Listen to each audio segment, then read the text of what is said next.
ఒక రోజున మూత్ర విసర్జన చేసి నలమహారాజు గారు కాళ్ళు కడుక్కోలేదు. ఏదో అత్యవసరమైన పని ఉండి కాళ్ళు కడుక్కోకుండా బయటకు వచ్చాడు. మూత్ర విసర్జన చేసి కాళ్ళు కడుక్కోకపోతే వెంటనే అశౌచం వచ్చేస్తుంది. శమంతకోపాఖ్యానంలో అది చేస్తేనే కదా మరణించాడు ప్రసేనుడు. అందుకని కాళ్ళు కడుక్కోకుండా బయటకు వచ్చాడు. అపవిత్రంగా ఉన్నాడు కాబట్టి కలిపురుషుడు ప్రవేశించాడు. ప్రవేశించగానే ద్వాపరుడు వచ్చి జూదానికి నిలిచాడు. కలిపురుషుడు స్నేహితుడు. జూదమునందు అనురక్తి కలిగి జూద ఆడదా అంటే వద్దనకూడదు రాజధర్మం అని వెళ్ళి కూర్చున్నాడు నలమహారాజు. ఎక్కడో అక్కడ ఆపగలిగేవాడు, కానీ కలిపురుషుడు లోపల ప్రవేశించేశాడు.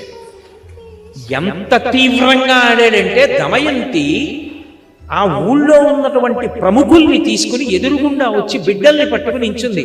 ఉండడానికి ఇల్లు, తినడానికి తిండి కూడా లేకుండా పోతావు మహారాజా, వద్దు ఆపేయమని. ఆపకుండా ఆడుతూనే ఉన్నాడు, పందెం మీద పందెం వడ్డీ. లోపల కలిపురుషుడు